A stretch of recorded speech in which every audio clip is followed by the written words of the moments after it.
So this is a custom home that I finished up recently in the Jonesville Archer area.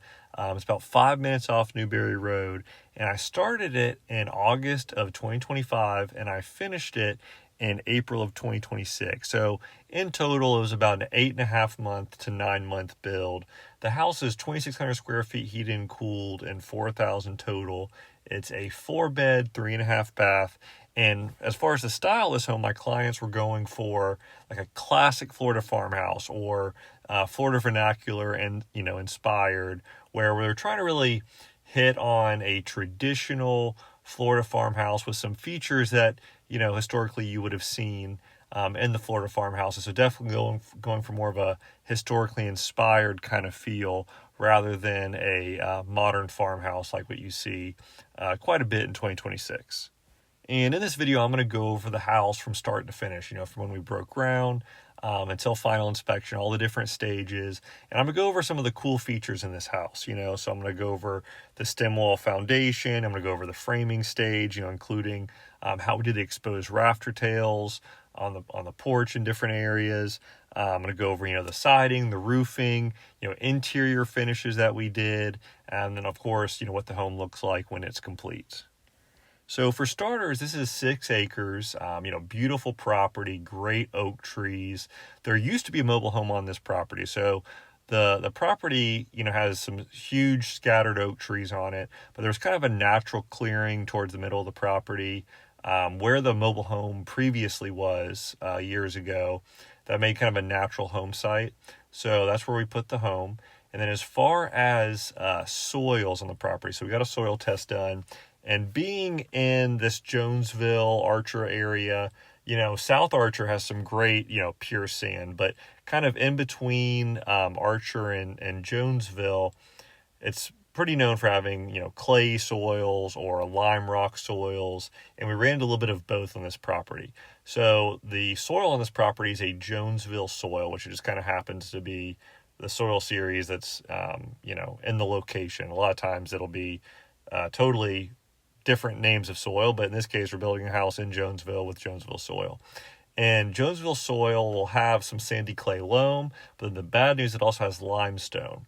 So the lime rock was a really bad find for the septic system because the health department is going to want us to excavate that lime rock and then replace it with sand because the lime rock doesn't filter wastewater as well as sand or dirt does. So, the state's going to want us to remove the lime rock a certain distance and then replace it with sand. And that is what we did in this case. As far as the clays, there was, the soil test did show potentially some clays underneath the house foundation. We brought an excavator out the same time we did the drain field dig out, and we dug out, areas around the house. We didn't find as much clay as anticipated underneath the house, but we definitely had to excavate the drain field. So that's pretty much the first thing we took care of when we started construction was, while we scraped, we went ahead and brought out the excavator and removed any unsuitable soils, whether for the house or the drain field.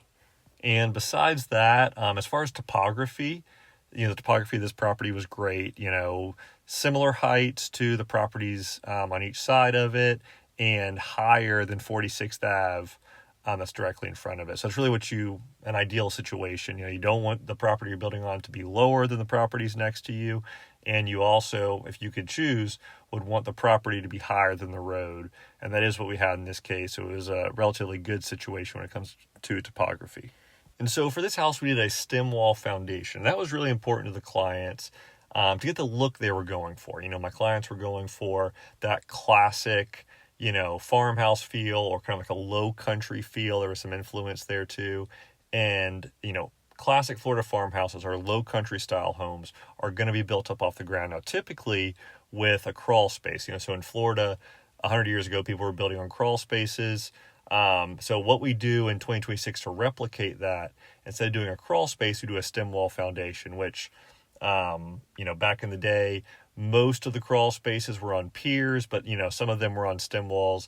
In other parts of the country, people still do crawl spaces with a stem wall, which is essentially laying block around the entire perimeter of the home So that's what we did in this case, but we filled it in with fill dirt and then poured a slab on top.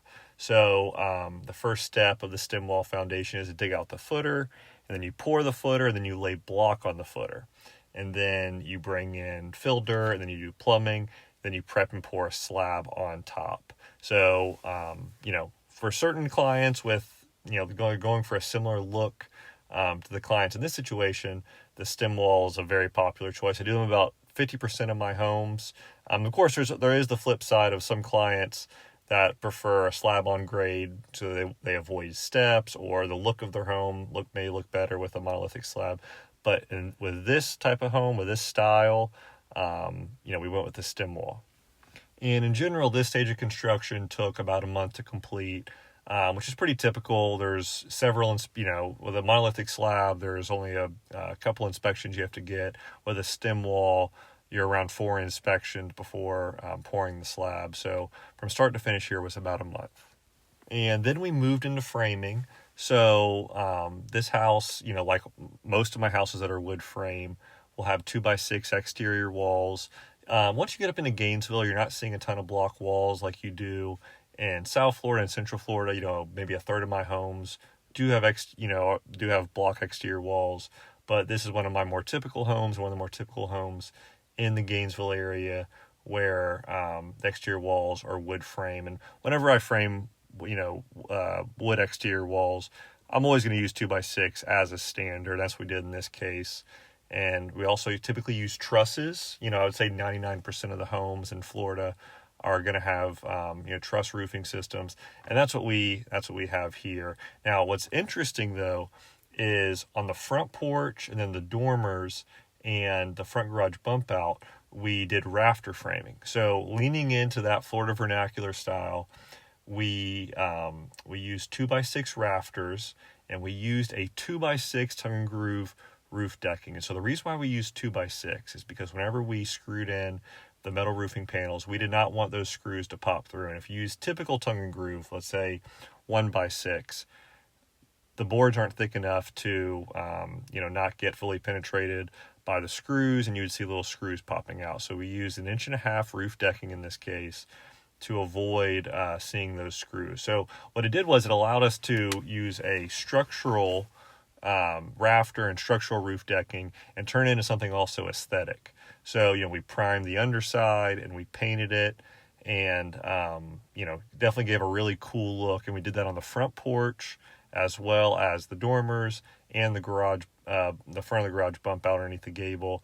Just that way it adds a little bit of character. And on a lot of older homes, so if you drive through older neighborhoods, pre-1945 neighborhoods, in the Gainesville, Jonesville area, you're going to see a lot of houses that, don't have any fascia. They just have exposed rafter tails. And so that's what we're kind of mimicking here. Most homes in 2026, almost all homes, as a matter of fact, in the Gainesville area are going to have some kind of covered fascia and soffit overhang. So there's either going to be aluminum, or there's going to be a hardy board fascia and hardy board soffit, which is what I typically do and what I did on the rest of the home. So whenever you do the exposed rafter tails like this, it creates a really cool, unique feel, and adds a little bit of charm to the house, a little extra detail that you're not seeing on most new homes.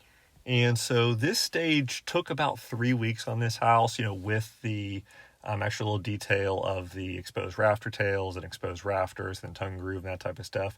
Usually, 2 to 3 weeks on a home this size, and with a few extra details on this one, it took on the longer end of that about 3 weeks. And then, after finishing up framing, you move into siding. So on this house, we did, like most of my homes, we did James Hardie siding, but we used a 4-inch reveal lap siding on most of the house. And, in the Gainesville area, and really most of the country that uses James Hardie, most people use a 6-inch reveal. And so that's a 7.25 inch siding that you wind up seeing 6 inches of. And there are, the vast majority of homes in the area have that reveal. So in an effort to kind of switch up looks and, do something a little bit more custom, I typically encourage my clients to either go a little bit bigger or a little bit smaller than that. And in this case, we decided to go a little bit smaller, which, leading into that classic Florida, pre-1945 feel, the 4-inch reveal is really what made the most sense. So that's what we did here. And then, like as I mentioned earlier, we did the hardy board fascia and soffit. We did hardy board columns. You beef up our columns a little bit to make them feel a little bit more substantial, add a little bit more interest. And then, another area I like to point out, at this stage is what we did with the windows. So, if this were a classic Florida farmhouse, let's say pre-1945, you would have had wood windows. So, we didn't do wood windows in this house. We did vinyl like most windows in the area. But what we did was we did SDL grids. So on those old wood windows, there always would have been dividing lights separating the panes of glass, in the window. So let's say you had a 3060 window. Back then you were not doing 3 foot by 3 foot top sashes and a 3 foot by 3 foot bottom sash of solid glass. You were dividing that glass with wood muttons. And in this case, even on most really expensive 2026 windows that really replicate that look, typically it's still a solid piece of glass with just an SDL grid overlaid on the window. But what we did here by doing the SDL grids instead of the grids between glass or GBG grids, we did SDL, and it really makes the grids pop, and it just gives a little bit more of a feel and a little bit more of a nod to how windows were back in the day by just making those grids a little bit more prominent. And so that's what we did here, and allows, if you're 100 feet away from the house, it makes the window grids pop a little bit more. And then also at this stage, after we do the siding, and after I get the siding painted, because I'm if I'm going to do a metal roof, which is what we did in this case, I always want to get the siding painted up on the second story, because once that roof goes on, I don't want my painters to have to walk up on the roof and steady themselves on metal panels while trying to paint gables or anything like that. So I'm always going to get my second story or my above roof siding painted at this stage before the metal roof goes on. And you can see it's what we did here. And so I do it on all my homes. If there's a little bit to paint up above a shingle roof, it's not as big of a deal. But on the metal, or if there's a lot of siding up on a roof, I'm going to get my painters in there, just like we did here, to get that siding painted. And so, as I mentioned, we did a Galvalume metal roof on this house, which is a very classic Florida feel in itself. There's a kind of a correlation with, older Florida homes having metal roofs. So in the reality, if a home was built in Florida in 1900, or at least let's say in the Gainesville area or the Jonesville area, it probably would have had cypress shingle roofs. The cypress shingle roofs would not have lasted an unbelievable amount of time. They wouldn't have lasted 30 years or anything like that. And eventually, the roofs would have to be replaced because, the cypress shingles would rot, or there would be holes in them or what have you. And eventually those older Florida homes would get replaced with metal. So that's kind of where the correlation between, these older homes having metal roofs comes in is, I was born in 1992. So I grew up seeing all these older homes having metal, but in reality, it was probably a replacement at some point over the last 100 or so years. But with that being said, it still, leans into the feel of the older Florida homes. And so that's what we did. In this case, we did a standing seam metal roof, which is not, a historically accurate profile, but definitely for longevity of this roof, it'll be great. One of the only issues people have with metal roofs is that the screws may leak at some point, whether it's a few years after they move in or 20 years after they move into the house.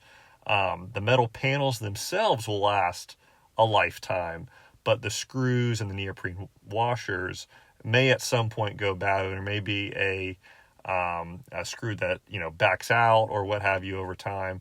So by concealing all the screws, a standing seam metal roof is also called a concealed fastener roof. By concealing all the fasteners, you're making it where you're really reducing the chance of a leak over time. And so that's what we did for, this client here. That's what I'm doing on, most of my homes for metal roofs now.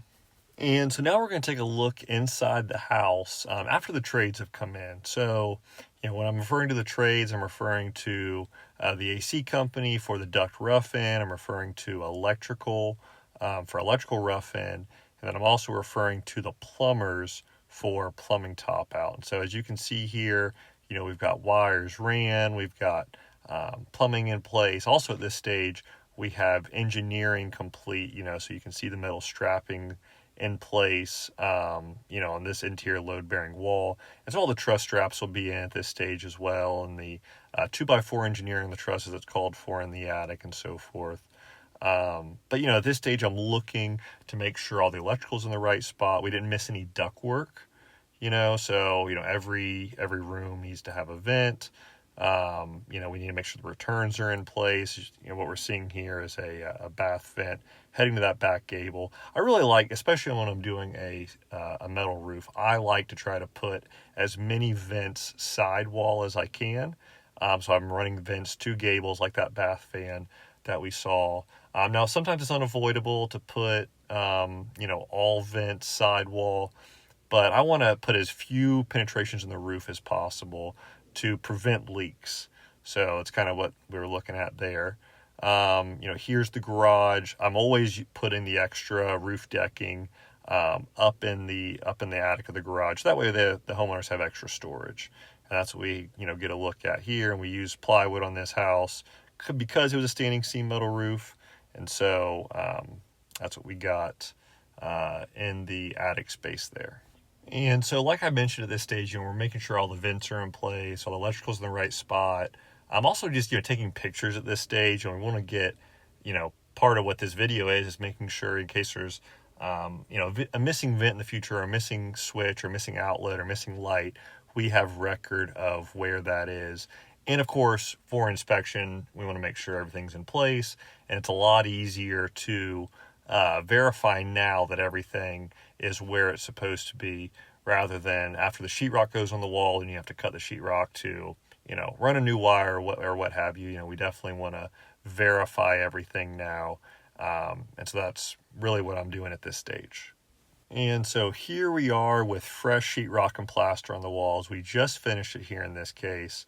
We hung sheetrock and then spent, 4 or 5 days applying plaster, which is a really durable wall finish.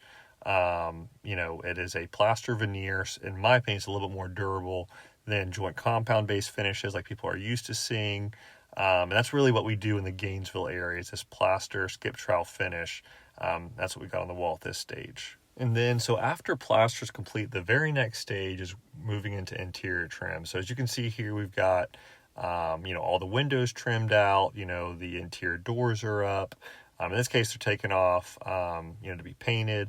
But at this house, we did a flat profile trim, which is very typical. We did a multi-profile header at this house where we used 1x4 legs, and we used a 5/4 by 6 header with a 1x2 turned sideways on top to kind of lean into, something that you see, something similar to what you see in a lot of older Florida homes. So, still you're seeing it on some homes in 2026, but it's definitely kind of like leaning into kind of like a simpler farmhouse feel. It's historically inspired. And so at this stage, the exterior of the home is also completed, so we're going to take a look at that. So we went with a white paint, which, you see a lot of 2026 farmhouses going with white paint because it's historically inspired. I mean, I shouldn't say most, but there's a lot of historical farmhouses that were white. So that's why you're seeing a lot in 2026. So definitely if you're leaning into something that kind of gives a nod to, more historical, Florida farmhouses, white is really the color to go with. So that's what we did here. And we used Sherwin-Williams Emerald. And Emerald's the best paint that Sherwin-Williams makes relatively. And so that's what I'm using on all my houses now, interior and exterior. So we got, some good paint on the outside of this house. We use that on the exposed rafter tails. And we also use a Pro Block sealer because the wood rafter tails, they're going to be exposed to some moisture. They will need to be maintained over time. They will need to be repainted, and resealed a little bit more often than the house. But, we got a really good paint, a really good sealer on there for now. And we also went with a blue paint, a light blue paint under the porch ceilings, definitely like a southern thing, definitely, creates a really nice contrast with the house, and the exposed rafters and exposed roof decking look really pretty with this blue paint. Right now it's just on the front porch, but whenever we finish the home, we're going to have this blue paint on the tongue and groove on the back porch as well. And so at this stage, the home's a little bit further along. So flooring just went in, and we have the cabinets installed in the house and the tile installed in the house. So we're going to take a look at that at this stage. We have floor covering down. I'm really big on, covering up the floors and, trying to avoid any scratches, because scratches definitely can happen during construction. And I want to try to, make the best effort possible to, get the floors covered up to avoid any damage getting done to the floors after they're put in.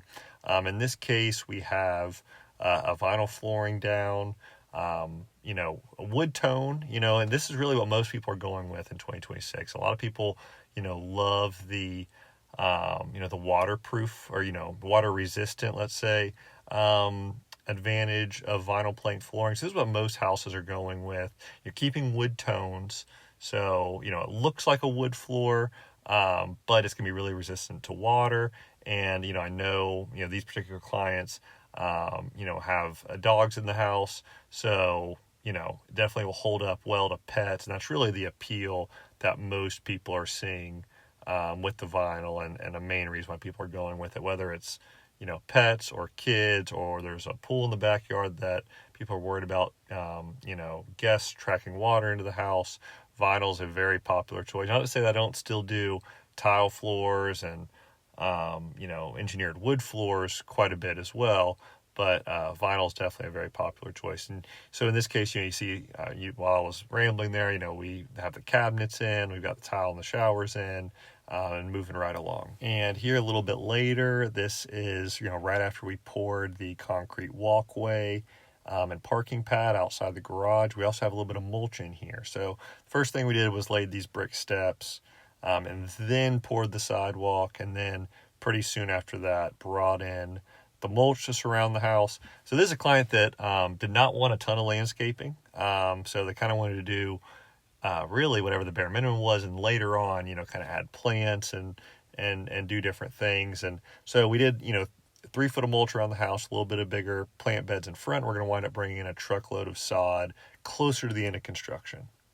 And so here we are about a week or so away from finishing up the house. We already have my cleaners come in and do kind of like a preliminary clean, just to get the brown paper up off the ground, and really let us do a really proper punch out where we're able to see everything. And, if there are any issues, we're getting eyes on it rather than everything being covered up like it was, before this video was taken, really trying to protect everything. Well, we want to take all that protection paper off and just get a good look at everything. So that way we can see if there's anything that needs to be repaired for punch out. And so now that the house is complete, homeowners are going to move in a few days. I'm going to go over all the details of the inside of the house, and kind of go over what decisions were made and some of the interesting features. So for starters, we did 2-tone cabinets in the kitchen, which look really great. We went with a light stained cabinet on the island, and then we went with white cabinets, up against the wall. So both of them are shaker style, both of them coordinate. My clients wanted to go with a little bit more decorative post on the end of the island, to kind of, again, lean into that little bit more of a traditional classic feel. And then my client also, on the upper stack cabinets, so these are 11-foot ceilings in the kitchen. So we did stack cabinets up to 10 feet and then did trim work up to the ceiling. So that way we didn't have a dust collector, if you will, up there. We on my more, country or traditional style homes, I typically like to try to run the cabinets all the way up to the ceiling, if possible. That's what we did in this case. But on the upper stack cabinets, my clients went with they sourced a latch, which looks really cool. You're seeing this occasionally now. And my clients, really like that look, and were able to source a latch, and in this case that we were able to install for them. It turned out really cool.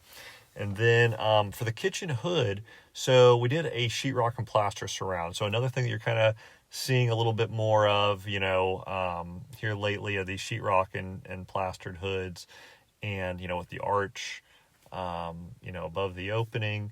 And so we framed that up after the countertops went in and sheetrocked and plastered it and so forth. And that turned out really nice. And then in the pantry, so we did, we carried some cabinets in on one end for some extra, enclosed storage. And then we site built the rest of the shelving in there. So, we built it out of plywood and 1x material. And then, we painted that and we placed a butcher block countertop in there all the way around. So that way they have, plenty of storage. It's a really good sized pantry, really pretty, it looks out into the front yard. Really nice pantry that really a lot of people are going for this type of a look, and it turned out really nice. And then, moving to all the bathrooms, we definitely kept with the theme of the house. We used a lot of smaller tiles in the showers. So, in this front guest bathroom, we did a stacked subway tile, very classic, looks really nice. In this back guest bathroom, we went with a zellage tile, which is very popular. And again, very classic, very traditional. I do linear drains typically. I think that they are a lot cleaner. That's what I did in this house and the two stand-up showers, as you see here. We also did shower glass in the showers. We did frameless glass, which is typical, and we were able to get hardware that matched the champagne bronze fixtures in this back guest bathroom. And then over in the master, we did a marble look, maybe not necessarily subway tile, but subway tile sized, if you will, but more of a marble look. And then same thing, frameless shower glass to match the fixture finish. And then also in this master bath, so we went with vanity towers on the ends of the vanities, which was nice for extra storage. And we also went with sconce lights, as opposed to over mirror lights, which was nice. We also bumped out the vanity sink bases a little bit, for a little extra detail, a little extra character.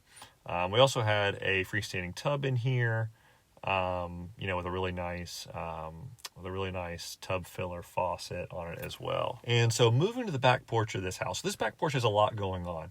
So my clients wanted a really, traditional feel of a screen porch. And so what I mean by that is on most new homes and most of my homes, the back porch screens are going to be, held together by aluminum, but 100 years ago, when people did screen porches, they were held together by wood. Well, I'm not a huge fan of using wood on the exterior of the home, especially, in north central Florida. It's so humid that when the wood is exposed to constant sunlight and constant moisture from rain, and just the humidity in the air doesn't allow it to dry out, it negatively affects the wood and does not hold up that well. And especially with this back porch facing south, it would have constantly been exposed to the sun as well as the rainwater and humidity. So instead of doing, wood to support the screen, we used hardy board. So it was a little bit of a process, it wasn't as quick and easy as doing the aluminum, but it turned out really cool. So we have a lot of these, posts and columns in place, and, the horizontal support, really kind of adds a decorative feature. So it really turned into more of a decorative feel of a back porch, and really made the back porch feel enclosed and kind of like an extension of the living space, in my opinion, because it was so closed in. Now, of course, it is screened and you are outside, but it definitely has more of an interior feel than most back porches do, even screened in back porches. And also back here, we have a really nice brick fireplace. I wound up using thin brick on this. We used the same brick back here, and a thin brick that we used for the front porch steps, which was a full-size brick, and also the same brick that we used under the thresholds of the exterior doors, where we created a little bit of a brick curb. So the brick carries through the house. It is consistent. And then back here, my clients are going to put a nice TV above the fireplace. It's going to be a really nice, outdoor space. And then also back here, the porch ceiling, like I talked about, is painted tongue and groove. And then, to try to avoid putting seams in the tongue and groove, we sectioned it out with these beams that we painted white and added a really nice accent, to the ceiling. So we've got the the painted blue tongue and groove with these, hardy beams, and it makes a really traditional, comfortable feel back here. And then also, another really cool feature on this back porch, as well as the front porch, is we did some gas fixtures. So we did some wall sconces here on the corner that are gas powered, as well as, a hanging lantern on the front porch. Again, leaning into that really traditional feel. They're copper fixtures. They're going to be really cool. And really, add a nice, ambiance to the house at night when they're turned on. And so, this was a really fun home to build. This was a great style of home. And I really appreciate that my clients were going for, something historically inspired. I mean, it's definitely a 2026, new construction home where we have all the advantages of it being a new house. But, with some of the features and some of the styles, giving a nod to historical inspiration was really fun. And I think this house turned out really great. I know a lot of, future clients will be interested in houses similar to this. So I'm sure I'll be posting, more videos of homes of this style in the future. In the meantime, if you want to check out my other builds, I have, several other builds, on my YouTube channel, and also check out my Google business profile page at Corey Amira Custom Homes.